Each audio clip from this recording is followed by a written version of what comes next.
Una comparativa es todo aquel acto de entrelazar y construir un escenario, donde se son evaluadas específicas características de aquellos sujetos, cosas, involucradas. Todo acto de comparar, viene encaminado con una pregunta foco, imposible de eludir. ¿Cuál es mejor? En un comparativo de Power Scaling, esa pregunta es aquella que encamina toda comparativa, y ha dado lugar a concebir algunos de los choques más polémicos, a su vez que interesantes, en toda la repercusión que la comunidad abarque. Y hoy, no será excepción a esa regla. En la resplandeciente luna llena, el patente sonido del viento era imperante. El paisaje, un bosque aparentemente calmado, ambiente solemne, perfecto para la ocasión. No obstante, de repente, el tan impecablemente calmado sonido, vuelve su sentido en uno ominoso e imponente. Está claro, que los primeros contrincantes han llegado.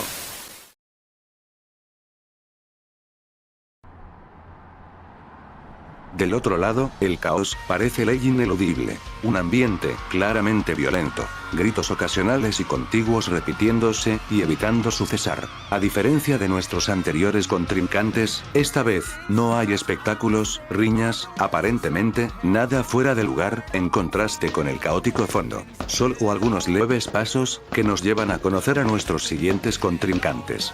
Y parecen querer disfrutar del combate, hasta el último, y remoto, segundo.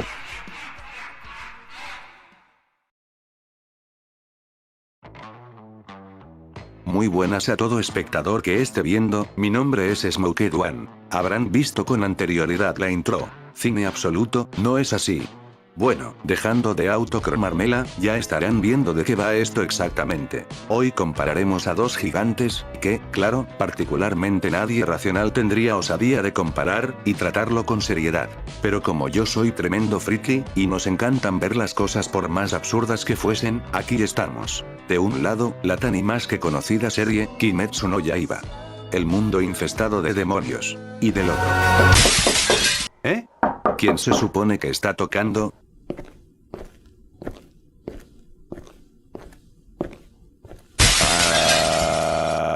¿Qué acaba de pasar? Machine, I will cut you down, break you apart, splay the gore of your profane form across the stars. I will grind you down until the very sparks cry for mercy. My hands shall relish ending you here and now!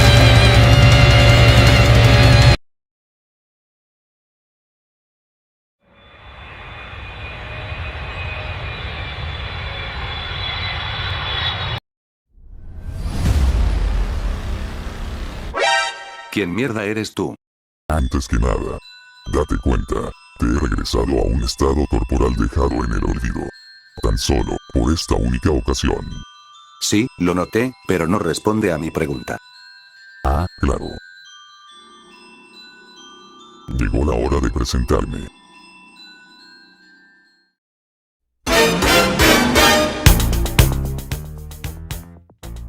Hola a todos. Estaban esperando la llegada de este papú, ¿cierto? Vaya. Pero si es el pibe que le tiene ganas a los furries de aquí. Exacto. Espera, ¿sí? Claro, olvidé mencionarlo, estará colaborando con nosotros el usuario 404 de Omnidark, en YouTube, conocido como Hola, y claro, como ya dije, le tiene bastantes digo, es alguien especializado en el verso de Amnesia, por lo tanto, él hizo toda la parte de los furros esos, incluyendo su scaling. ¿Quieres más pruebas?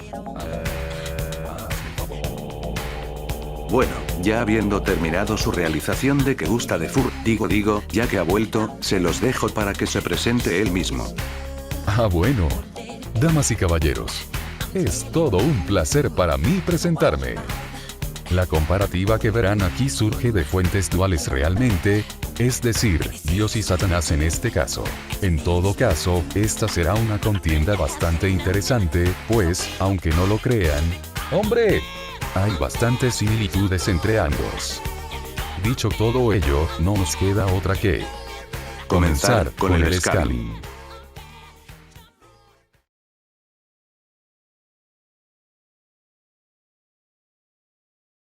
Y por poner algunos ejemplos referentes, Kyogai, la ex luna inferior de los tambores, y Enmu, primera luna inferior de los sueños. Manipulación del veneno vendría representando el tercer apartado.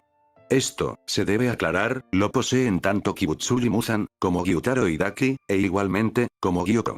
Demonios especialmente relevantes que mostraron este hacks explícitamente. La manipulación de la sangre. Esto de hecho es algo exclusivo de Gyutaro, y es gracias a su arte de sangre demoníaca, cuyo método de ataque involucra precisamente el uso y manipulación de la sangre propia, en otras palabras, de él mismo.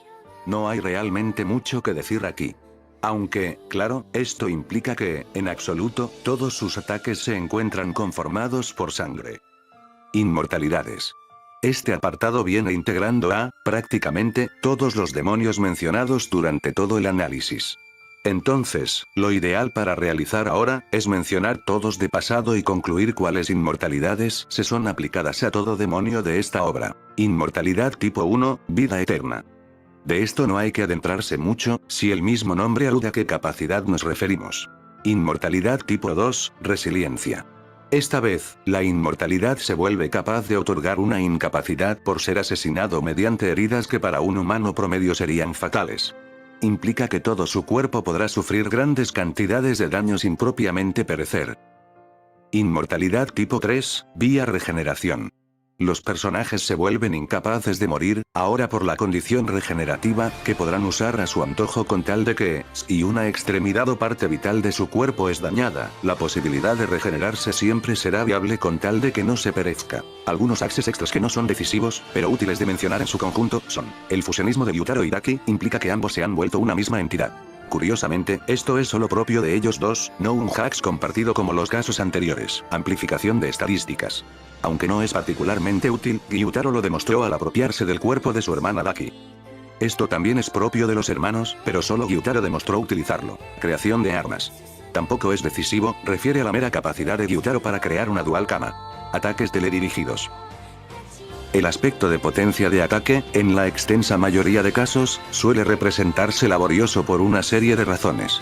La primera de todas, es, de hecho, la única. Se trata, de ni más, ni menos, que aquella explosión tan polémica, vista en la decisiva parte final del arco del Distrito Rojo, realizada por Gyutaro.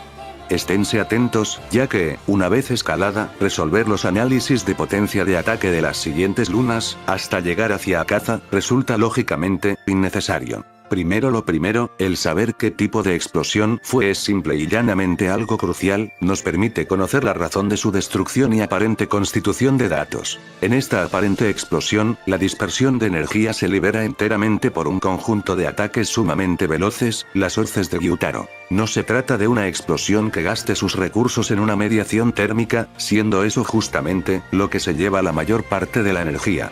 Es entonces, como la explosión concentra toda su liberación hacia la energía cinética de todas las hoces.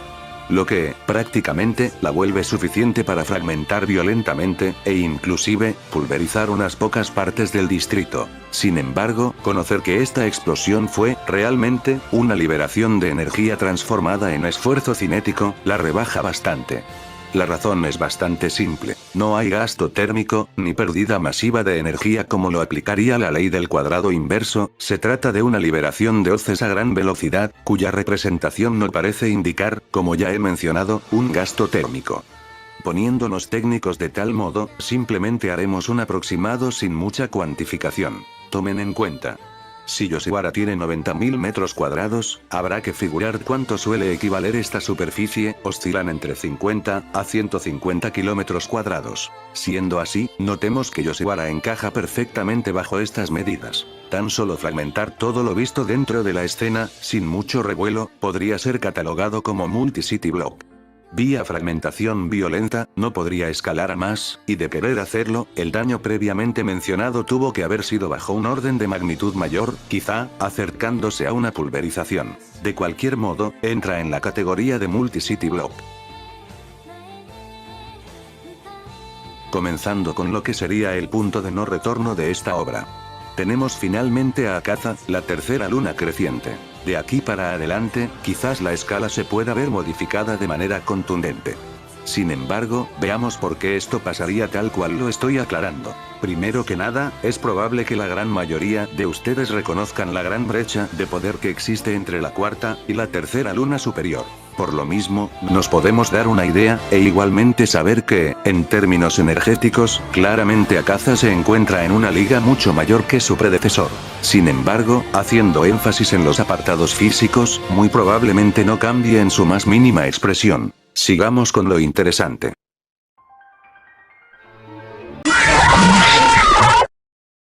Se la creyeron bien rico, ¿verdad?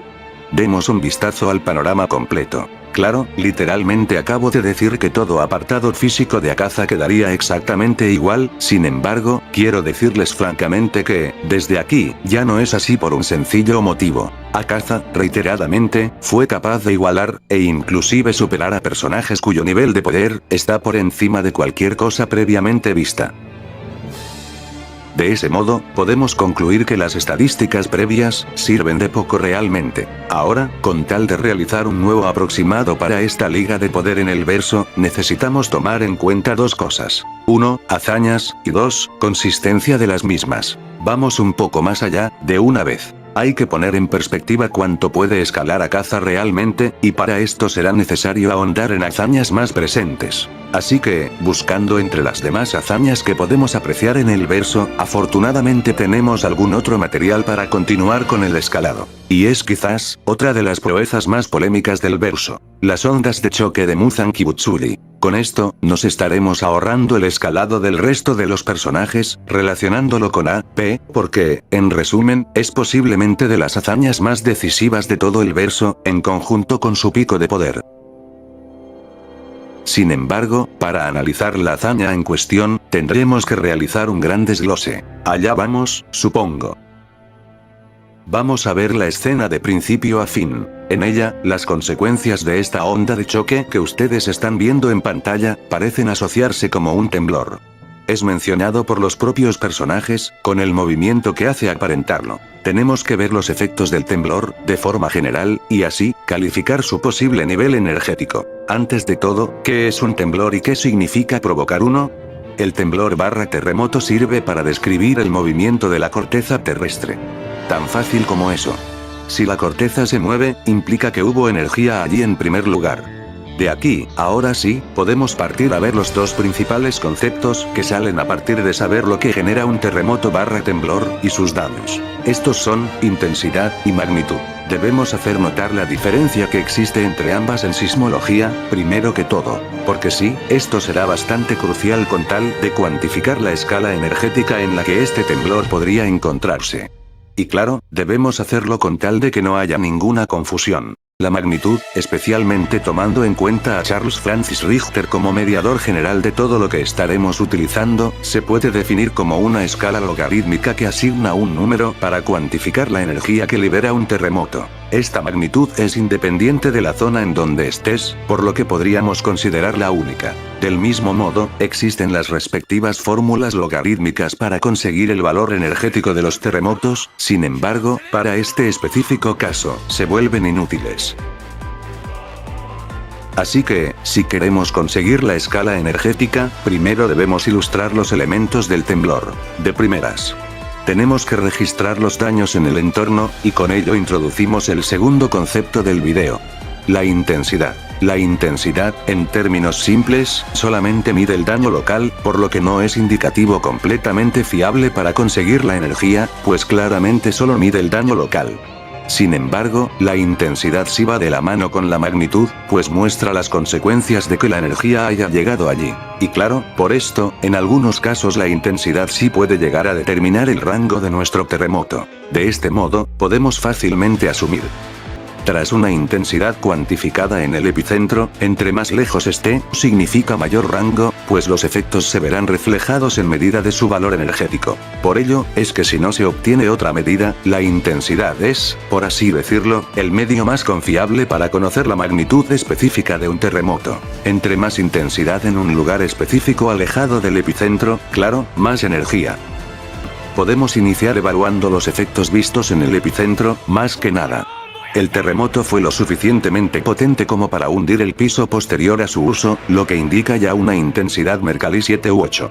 De este modo, podríamos asumir una media de magnitud 5 hacia 6.5 como intervalo inicial de todo esto. Ya que no hay cómo decretar un valor específico entre este intervalo, quizás hasta aquí llegó el cálculo, ¿no?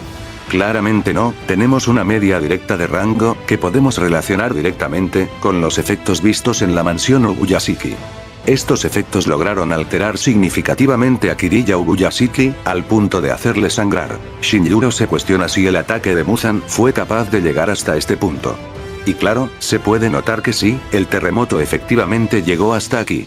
Sin embargo, para conocer realmente el rango, debemos de relacionar directamente esto con los efectos vistos en el epicentro. Un terremoto magnitud 6, es ya capaz de sentirse a cientos de kilómetros de su epicentro. Como ejemplo, tenemos al sismo de magnitud 6 registrado en las costas de Oregón, cuyo efecto fue completamente capaz de sentirse a más de 270 kilómetros de distancia.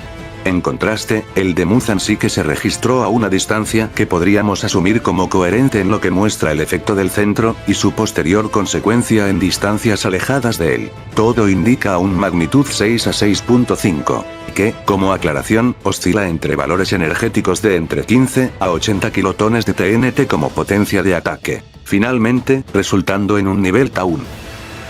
Sin embargo, en el caso de Akaza, como máximo, podríamos asumir únicamente potencias Small Taun. Como personaje completamente inferior a Muzan, y por ende, a este valor energético. Digo, estoy completamente seguro que no hay ninguna alucina aquí, pensando que Akaza podría hacerle algo a Muzan, si es que podemos notar que no puede ni barrerse a alguien del calibre de Douma. Akaza, como máximo, quedaría en Small Taun, a falta de hazañas por constatar un nivel equivalente al pic del verso. Habilidades. Esta vez, tanto tú como yo, esperamos y podemos notar cositas interesantes respecto a esto. La adaptación mejorada que posee es muy notoria, siendo capaz de adaptarse en combate a niveles estratosféricos, cuyas características predeterminadas, comúnmente no se lo permitirían. Todos fuimos testigos de su increíble adaptación tras su combate con Tanjiro y Giyu, en donde fue capaz de superar la que es una debilidad muy marcada de los demonios, ser decapitados por una Nichirin. Witness Detection. Bueno, esto se traduce como una detección de debilidades, y en realidad lo demostró únicamente con su brújula. Al activarla, es capaz de sentir el espíritu de lucha de los usuarios, y de ello, activar su brújula para volver esta voluntad en una desventaja para su contrincante. Akaza Destructive Death, es su técnica. Shockwave Generation. El arte de sangre de Akaza, le permite crear y o generar ondas de choque, como se vio en su combate principalmente con Kyojuro Rengoku. Muzan Kibutsuri. El mayor exponente de poder dentro de este verso, y, probablemente, quien más ponga las cosas interesantes, dentro de todo. Vamos a ver, y catalogar, su monstruoso nivel de poder. Van a notar que esta vez me explayaré un poco más con el último personaje a analizar. Muzan es un personaje en extremo interesante con todo lo que englobe su nivel de poder. Porque claro, como personaje es una mierda como el resto del poderío que representa Kime, y como contamos con todos los elementos para analizarlo con los subanálisis previos, vamos a ver con qué apartados podemos concluir en base al poder demostrado por este demonio, el primero de absolutamente todos. Su fuerza de impacto es tal, que puede en extrema facilidad one-shotear a todo personaje dentro de su verso. Su ventaja sobre esto es absurda, al punto de que su resistencia se puede catalogar dentro de una escala similar. Quisiera también denotar un constructo que aparenta ser obvio, sin embargo, no lo es. Sería Muzan subrelativista, dados los múltiplos que puede generar, tanto la marca como el mundo transparente. No, ¿los motivos? Bueno, realmente es fácil de explicarlo.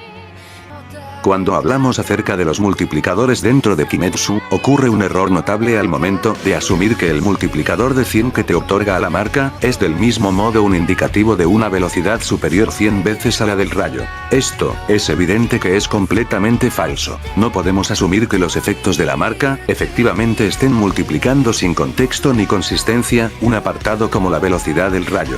Entonces, ¿esto se ve reflejado dentro de la historia? Aquí notarán un aspecto importantísimo, y es que no.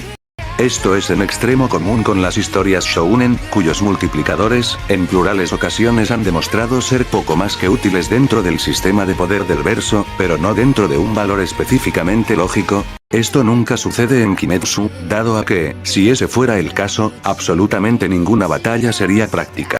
El Mitsuri vs Zohakuten, donde, tras obtener la marca, la propia Mitsuri se mantiene en una posición defensiva, pese a, supuestamente, obtener un nuevo intervalo de velocidad multiplicado por 100.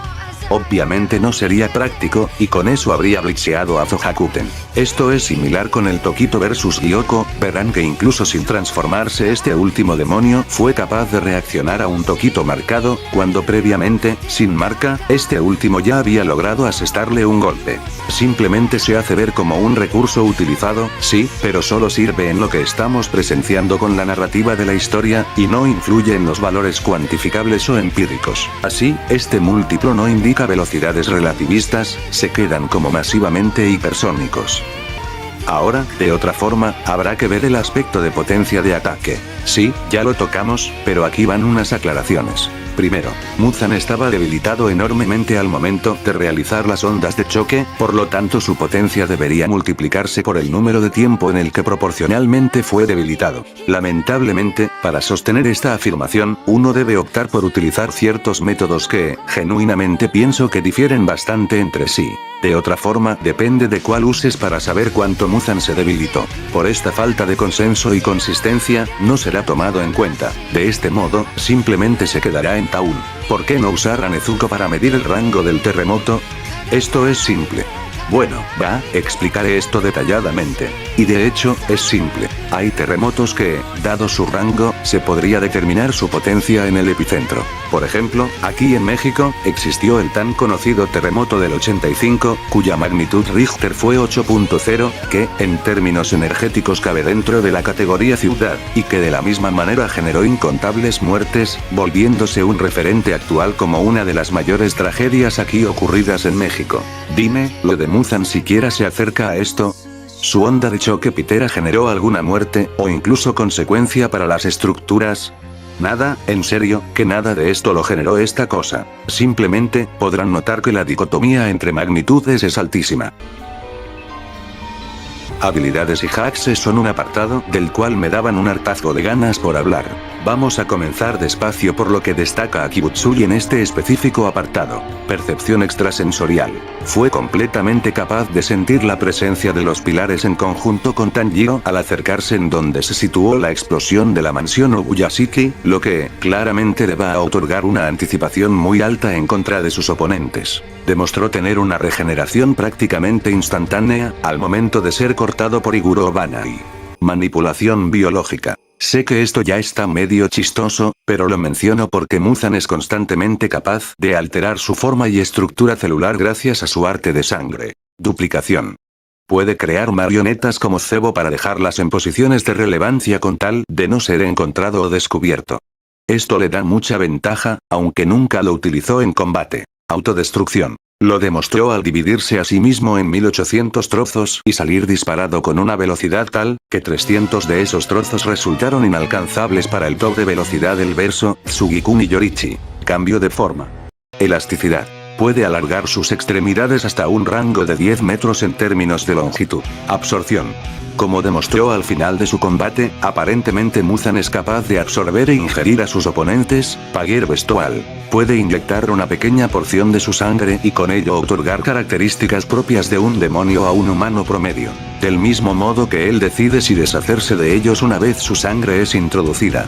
Deconstrucción biológica. Lo ha demostrado con un sinfín de sus lacayos, puede modificar la estructura biológica de todos ellos tras entrar en contacto con su sangre, lo que los condiciona a ser modificados a voluntad del propio Muzan.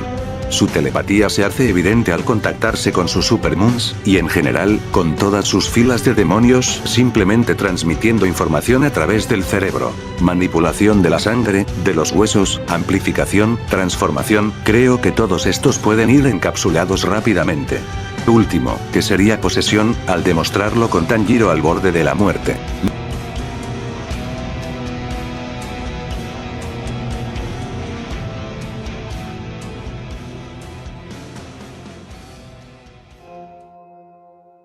Bueno, analizaremos tanto los feats de los poseídos, Insanes, Berserkers, peones, subjefes, Lord y Ángel de la Muerte, y algunos bandos como el gobierno y la resistencia. En este respecto los que más se verán en el análisis, serán el elenco del Happy Tree Friends original, ya que son los que más destacan en la serie, tales como Flippy, Flappy, Lumpy, Splendid, Bionuti, Russell, etc.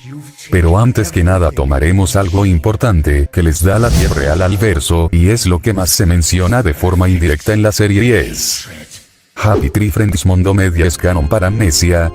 La respuesta es un rotundo sí. En varias ocasiones se ha mencionado que la serie de Amnesia es una continuidad de la serie de Mundo Media. Incluso es tomada como referencia para datos importantes en la serie de Amnesia, como el hecho de que Lumpy es un peón tipo B por ser pecador inconscientemente. A. Se les oscurece la piel a un color más oscuro o negativo, aceptando el exceso de líquido oscuro. Es muy raro que pase. Por ejemplo, Lumpy o Red. O como el hecho de que Cuddles es uno de los seres más puros de la serie, tanto en Mundo como en Amnesia. O el hecho de que el General Tigre es canon dentro de este mundo, lo que es consistente dentro de la Amnesia, puesto a que Flippy posee su alter ego que se activa con el estrés masivo o flashbacks de la guerra. Esto fue confirmado por el propio Sebastián Rodríguez.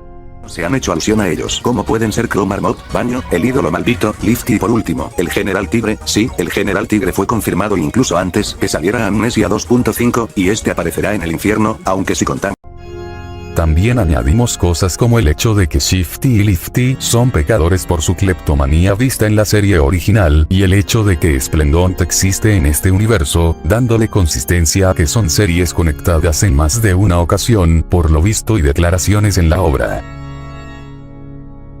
Y si gente, Kinda también es fuente confiable, es la que se encarga de explicar el lore de la serie, no es solo la amiga de Sebastián. Por lo que, con esto concluido, dejamos en claro de que la serie de Mundo es canon dentro del verso de Amnesia y, por ende, escalables a todos los feats que demuestre. Primero, empezaremos con los poseídos más básicos, yendo desde los Insane, Berserkers, peones y como muchos subjefes. Los originales tendrán su propia sección para algunos, ya que esto es más scaling que otra cosa. Una cosa importante también que quiero aclarar, es que algunos scans y cálculos no son míos, créditos a sus respectivos creadores. Por parte de los Insanes, estos son capaces de matar personas fácilmente. Son capaces de someter a soldados entrenados del gobierno fácilmente y destruir muros con armas pesadas de un golpe. Sumado a que los miembros de la resistencia usan normalmente los colmillos de poseídos para empoderarse de estos y hacerse más fuertes, y son capaces de enfrentar a los miembros de la resistencia, que son personas entrenadas de por sí. Ya Berserkers como Kira son capaces de romper paredes y destruir cuerpos. Además de que los Berserkers son capaces de romper huesos de un golpe, incluso de poseer el cuádruple de fuerza de una persona normal. Poseen el cuádruple de fuerza de una persona normal, y estos se pueden identificar en las hordas, llevando armas pesadas. Con estas hazañas, podemos decir que fácilmente, los poseídos pueden llegar de tener a un nivel sobrehumano, y como mucho un nivel muro exagerando. Ya que los personajes originales, preinfección, o el elenco básico tienen hazañas destacables. Para mencionar algunas del cast principal, Higgles es capaz de cortar un gran tallo de planta que tenía un castillo. Siendo de este nivel, Tuoti resiste a toda velocidad una puteada contra el suelo a Match 5. Petunia resiste la explosión de una casa del árbol. Muchos personajes resisten la explosión de una escuela. Higgles resiste la explosión de un meteoro. Siendo de este nivel, Sniffles es capaz de escapar de la brecha de un terremoto. Siendo hasta de Match 8, 9 hasta Match 38. Flaky puede reaccionar a cosas mientras va a una gran velocidad. Y bueno, a pesar de todo esto, es mejor implementarles un nivel humano máximo, siendo que estos feats son útiles solamente para los subjefes en adelante. Hablando en cuanto a hacks, debido a la fisiología de infectados tendrían lo siguiente: regeneración y resurrección, baja media, manipulación de la muerte y venenos. Los poseídos poseen el fluido oscuro, si algún pecador la recibe este morirá por envenenamiento. psiconometría, desarrollo acelerado y amplificación de estadísticas, manipulación de enfermedades, corrupción, manipulación mental y manipulación de la moralidad. La amnesia tiene los efectos de corromper a una persona cualquiera si la mira a los ojos, directamente cambiando su moral y volviéndolo más peligroso y hostil. Negación de invulnerabilidad. Solo subjefes pueden romper armas de otros subjefes, siendo invulnerables. BFR, manipulación de líquidos y necromancia. Los poseídos son capaces de mandar a personas al Edén y revivir a personas. También se debería agregar una interacción no física, ya que personajes como Flaky pueden interactuar con el padre de Lammy, el cual es un espíritu. En cuanto a resistencia, debería agregar resistencia a bajas y altas temperaturas, transmutación, y como jerárquicamente está establecido, subjefes son igual a peones tipo B, que son superiores a los peones tipo A, que son superiores a los berserkers, y estos a los insanes. Personajes originales infectados, por mucho superiores a los poseídos comunes, que son superiores a los personajes originales. Empezamos con los personajes originales del HTF. Aquí aclaro algo importante, los personajes originales son superiores a los personajes fanmade y ser comparable a Mecha Splendid, sumado a que resistió la autodestrucción de este y de paso derribándose una torre de infección.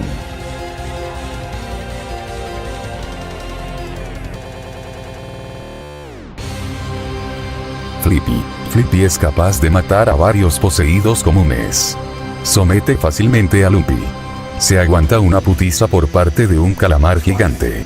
Siendo City Block. Le causa daños y es capaz de rivalizar con Flaky. Puede matar fácilmente a Disco Bear. Equipara en una batalla a Russell. Es capaz de matar a varios personajes de Abitry Friends, casi todo el tiempo, preinfección. Capaz de resistir varias bombas de Mouse Kaboom. Resiste la potencia devastadora de la bocina de Disco Bear. Sobrevive a la explosión completa de un tronco. Como dato curioso, Flippy tiene varias nukes y por el contexto de la imagen parece que tal vez pudo haberlo resistido, pero el contexto es demasiado vago para asumirlo. Esto debería posiblemente darle entre pueblo-ciudad. Es capaz de esquivar a Lumpy y reaccionar ante él. Intercepta un misil. Es capaz de ir más rápido que el ojo humano. Escapa de una trampa en un lapso de un parpadeo de luz. Mata a todos en una hamburguesería a una velocidad rápida. Además de tener unos cuantos hacks como posesión. Por ser un subjefe, además de upscalar a todo lo ya mencionado, debería tener los mismos hacks que un poseído común. Añado también una regeneración baja. Sanó su ojo a pesar de que Flaky hizo un gran corte en él. Modo Berserker. Su alter ego Flippy lo vuelve más hostil y salvaje. Camuflaje. Manipulación de energía. Es capaz de potenciar sus ataques usando la energía de la amnesia. Resumidamente, nivel pueblo pequeño / FTL.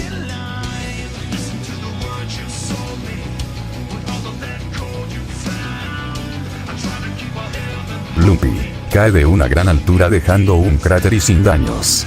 Asimismo sometiendo y dañando a Flippy. Capaz de romperle el cráneo a un soldado y por consecuente agrietando un muro. Así como posteriormente matando a varios soldados fácilmente. Es capaz de partir a Truffles a la mitad, siendo Truffles un subjefe. Lanzó su hacha tan fuerte que se incrustó en un helicóptero. Así como para al final caer desde una gran altura, destruyendo un camión sin recibir daño. Con una trampa de ratones puede derrotar a un calamar gigante que era del tamaño de una casa pequeña. Sobrevive a la explosión de un camión. Siendo edificio grande. Resiste la explosión de su propio carro. Siendo edificio pequeño. Resiste el choque de un tren sin sufrir daños. Siendo City Block. Y como mejor hazaña, lanza a Cuddles al espacio. Siendo un nivel pueblo. Es capaz de esquivar el disparo de una escopeta, siendo Match 4-1. Además de atacar a varios poseídos junto a Flippy. También, debería añadir una gran fuerza de voluntad. Y al ser un peón tipo B, debería escalar a todos los rangos inferiores a este, así como en hacks. Resumidamente, nivel pueblo pequeño y relativista.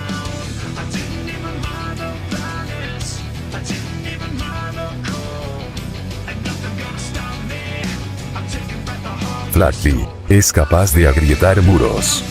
Mata a varios infectados. Rompe un árbol con el cuerpo de Splendid y de paso haciéndole daño, aunque Splendid estaba debilitado. Resiste ataques y le hace daño a Lani, puede reaccionar a cosas mientras va a una gran velocidad. Match 21. Puede aguantar ser sometida por el padre de Lani, el cual destruyó una casa. Es capaz de igualar a Flippy. Es capaz de bloquear balas. Es capaz de esquivarlas incluso cerca de su cara y de atravesando a alguien. Y al ser una subjefe, escala a todo lo mencionado antes. Resumidamente, pueblo pequeño y relativista.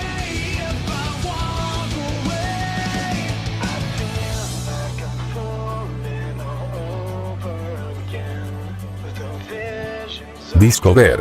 Puede romper su diamante. Puede lanzar a Mole de una patada.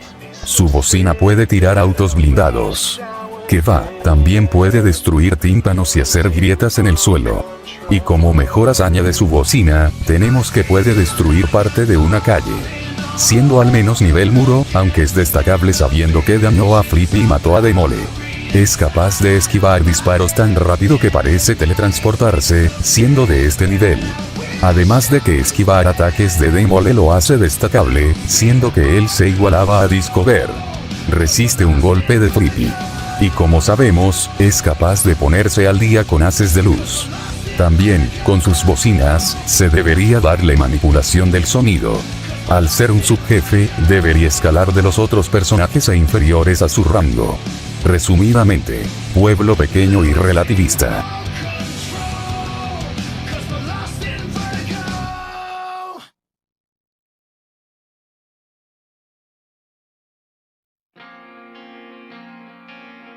Mimi. Sus flechas son capaces de penetrar el cristal y cuerpo de un soldado.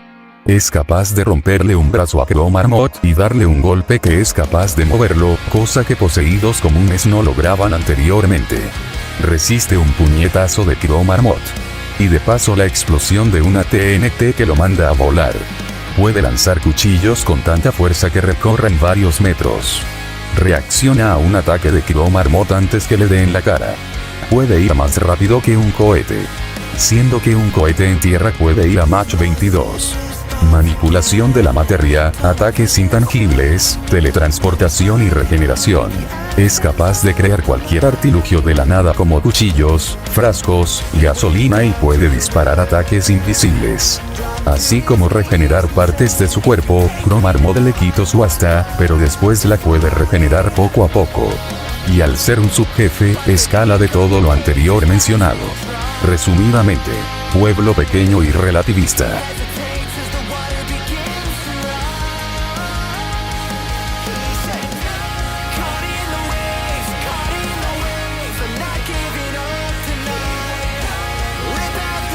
Chrome Marmot de entrada, es un cavernícola con una gran fuerza, siendo capaz de quitarse de encima brazos mecánicos que al final lo sometieron. Es capaz de quitarse una caja de metal reforzada no sin antes dañarla de un solo movimiento.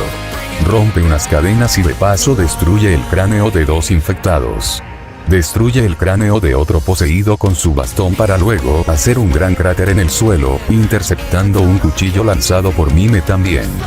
Que va, hasta el disparo de una escopeta y los cuchillos le hicieron solo daños a su piel y hay que destacar que la piel de Chrome Marmot es bastante dura. Una trampa de osos ni lo inmuta para luego destruirla. Resiste las altas temperaturas a duras penas. Somete fácilmente a Mime y lo trata como su juguete. A pesar de su lentitud y ataques impulsivos, se ve que puede mantenerse al día con él. Se acomoda el brazo que Mime le rompió para luego tenerlo como si nada, demostrando que él es capaz de afectarse a sí mismo a pesar de su dureza. Da grandes saltos destruyendo el suelo. Manipulación del sonido. Es capaz de dar un grito tan fuerte que destruye la cámara de Ruthless y agrieta el suelo. Además de una regeneración baja al sanar todas sus heridas para luego estar como si nada después. Resumidamente, pueblo pequeño y relativista.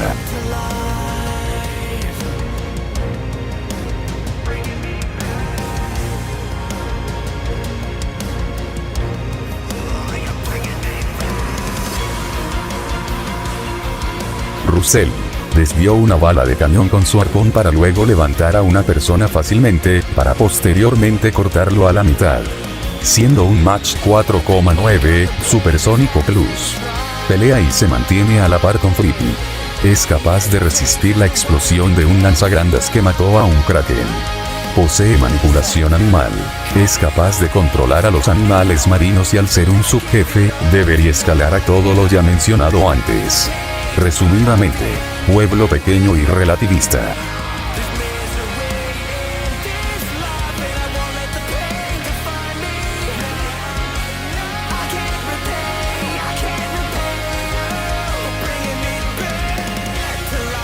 Lamy. Físicamente, Lamy se guía más por sus tentáculos que fuerza bruta en sí. Puede levantar a personas fácilmente. Levantó un auto blindado lanzándolo tan fuerte que se incrustó en una pared. Se mantiene al día con Flappy. Además de poder romper muros usando su cuerpo o incluso someterla al punto de matarla asfixiándola. Puede causarle graves daños. Es capaz de aplastar un cráneo que tenía un casco. Posee control corporal y regeneración. Puede sacar tentáculos así como regenerarlos al toque. Resumidamente, pueblo pequeño y relativista.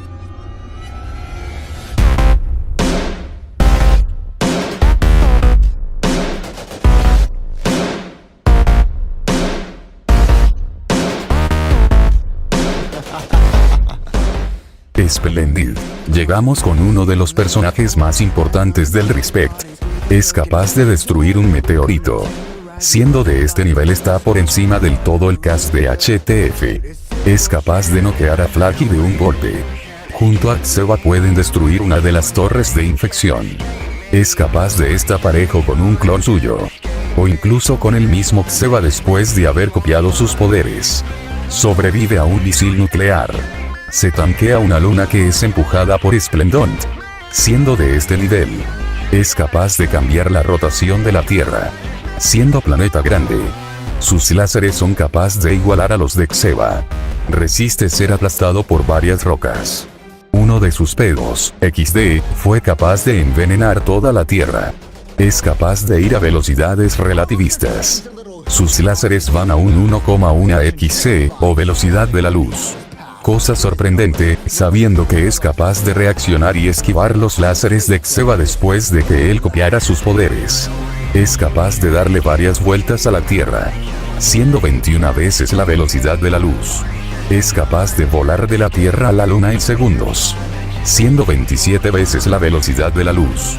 En cuanto a Axe, además de escalar a la de todo lo que tiene un poseído común, al ser subjefe, por sí mismo tiene vuelo. Se explica solo, es un Superman furro. Proyección de energía. Puede tirar láseres potentes, capaces de igualar a los de Xeba. Manipulación del arma. Se explica solo. Manipulación del sonido. Puede romper tímpanos con solo hablar fuerte. Manipulación temporal. Es capaz de revertir el tiempo al rotar la Tierra. Sentidos mejorados. Puede escuchar los gritos a largas distancias. Manipulación de hielo. Su aliento congeló a Kudles. Absorción. Puede absorber todo el aire de un establecimiento. Además de absorber un tornado. Manipulación mental. Es capaz de ordenar a infectados y dejar en trance a Flaky. Resistencia a la radiación. No se ve afectado por la radiación de un misil nuclear. Resistencia al fuego. No se ve afectado después de una explosión que incendió al planeta. Resumidamente, planeta grande y FTL.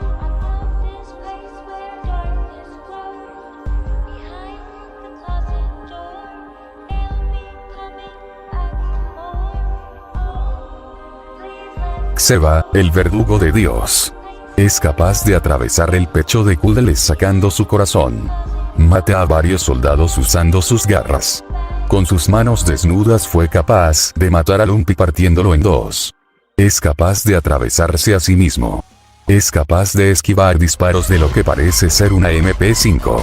Y es que de verdad, hasta la fecha, Xeba carece de hazañas propias por su cuenta, ya que la mayoría lo hace copiando los poderes de los subjefes o de Splendid, siendo que como máximo, al ser un lord, debería upscalar a todo lo visto antes. Al ser un lore, debería escalar por todo lo que se mostró en el verso referente a los infectados. Con esto podríamos decir que Xeba es pueblo pequeño y relativista, en estado base por jerarquía, / Scaling y Fits. Pero su verdadera tierra aparece cuando absorbe los poderes de Splendid. Podemos decir que Xeba al absorber la sangre de una persona reflejada, puede hacerse más fuerte, y esto es coherente con lo demostrado en la serie, haciendo que el scaling con la super ardilla lo lleve a Planeta Grande y FTL. Ahora vamos con la parte más interesante y rota de este personaje, sus hacks. Manipulación de enfermedades, corrupción y moralidad. A través de la amnesia, su habilidad principal, como expliqué más arriba.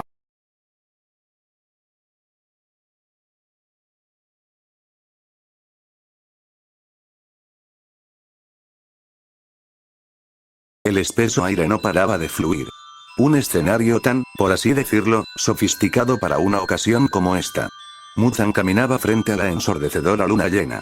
Lo que aparentaba esa noche, no era ni remotamente una pista para conocer aquello que se avecinaba. Súbitamente, unos invitados especiales llegarían a este mundo. Señor Muzan, tenemos problemas. Alguien interfiere con su control absoluto. Una energía que no parece provenir de este mundo. Muzan negaría el aproximarse hacia algo tan insignificante, considerado por él, hasta la repentina aparición de una energía que emanaba extremo peligro.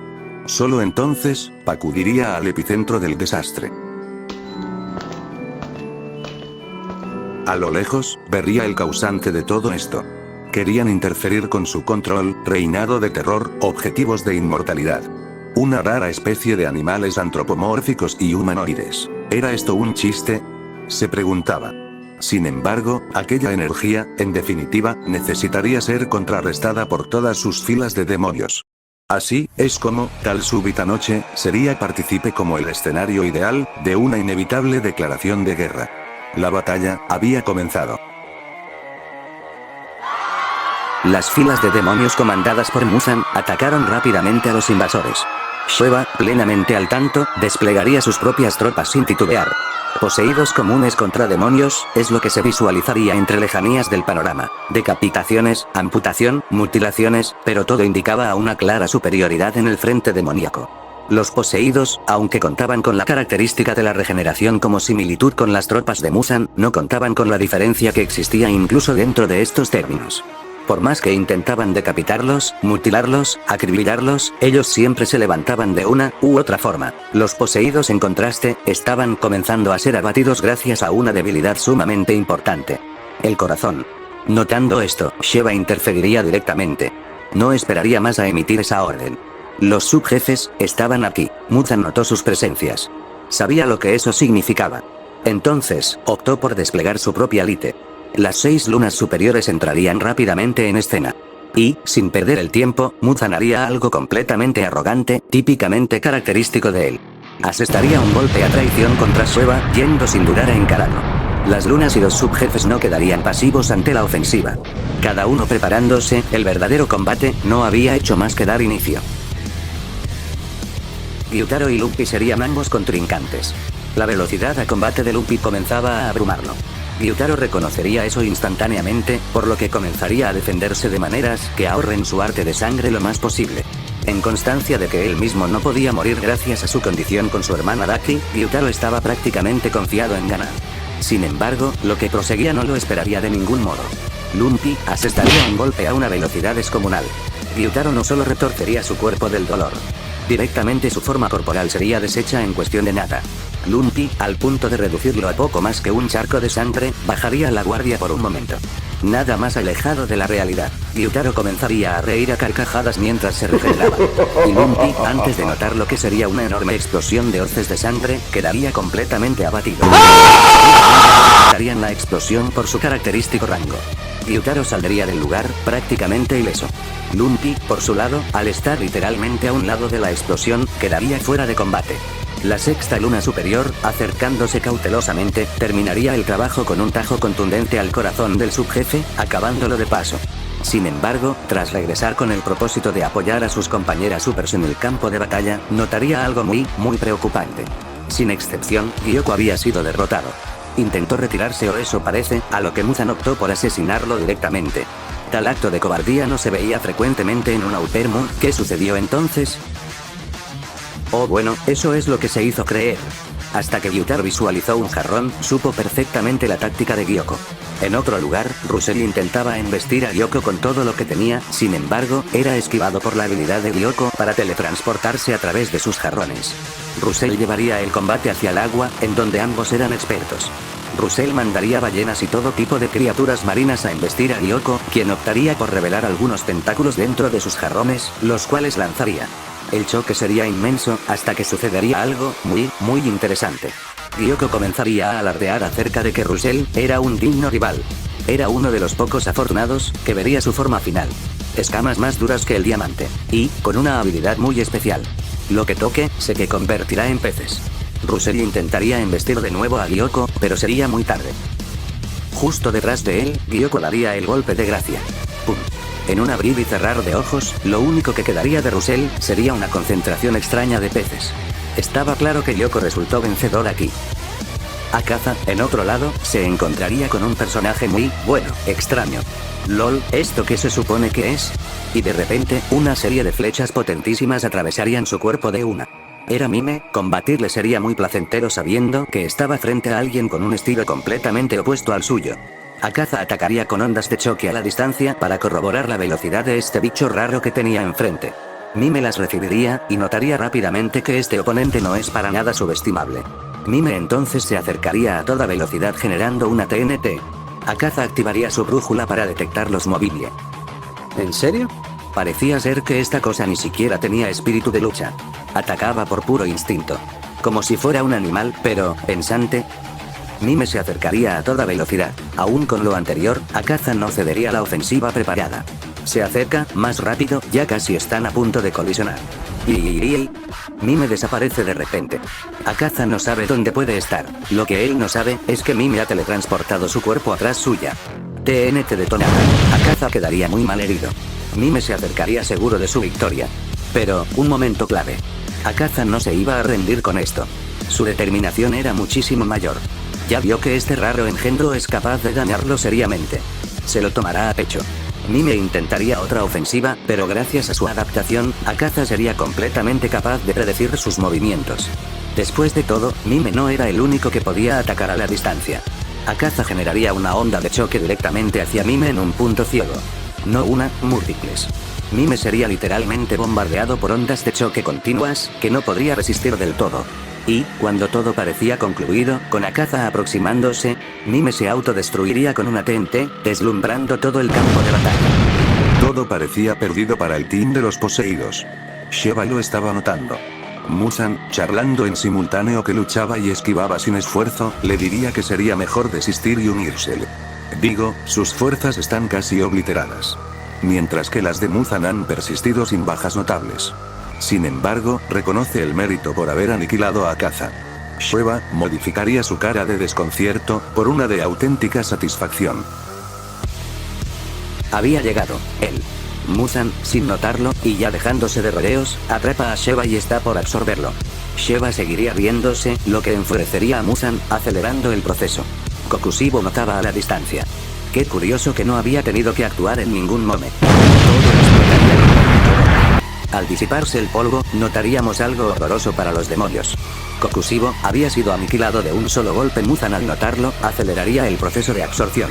Sheva no perdería tiempo y copiaría los poderes de Splendid. El resto de Uppers que quedaban presenciarían un evento magistral. Muzan sería lanzado kilómetros con una forma completamente deformada. Todas las lunas, en cuestión de nada, serían obliteradas por un rayo láser generado por esa ardilla voladora.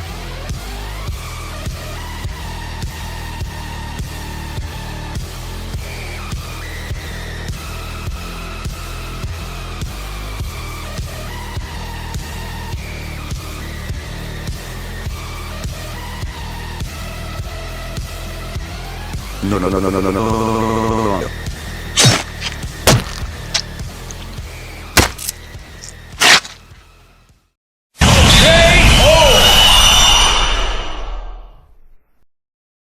Bueno, creo que no hace mucha falta explicar cómo pasó esta remontada histórica. Sí, en términos absolutos las lunas tienen mejores hacks y formas de sobrevivir que los pecadores, solo que el factor Splendid, el hecho de que fuera infinitamente superior a todas las supers y a Muzan mismo pues, condicionó el resultado del enfrentamiento. Por eso tuve que sacar a Splendid en la mayoría del combate, porque si no se perdería la epicidad del mismo. Les agradezco a todos por su apoyo si llegaron hasta aquí, pero en especial al Omnidark por acompañarnos y realizar toda la parte de los furros con amnesia. Aquí se despide su colega del alma. 404 Omnidark 808, mejor conocido como Hola te doma y te arde, fue un gusto colaborar con el fumador de humos amante de venezolanos hoy y quién sabe, tal vez vuelva a aparecer en este canal, claro si el chabón de acá me permite salir de su sótano y recuerden, si no están de acuerdo con cualquier apartado del análisis de amnesia, pueden ir a partirse la madre conmigo, mi Discord en la descripción, igualmente, todos saben que yo siempre tendré la razón al final. Eso sería todo, hasta la próxima aventura y buen viaje, mi esqueleto profanador de subsónicos. Y bueno, ya con todo esto, no nos queda más que despedirnos y decir hasta la próxima. Era la noche antes de Navidad, y como pueden ver, el viejo Grinch estaba muy cachondo, y en su culo estaba Cedric, y su culo era muy gordo. ¿Santa eres tú? No lo he sido en todo el año. Le dio $3 y una palmadita en la cabeza, luego lo espantó y lo mandó a la cama. Pero el listo de Cedric Lou dijo, señor Grinch, sé que eres tú, pero yo también quiero que me folles.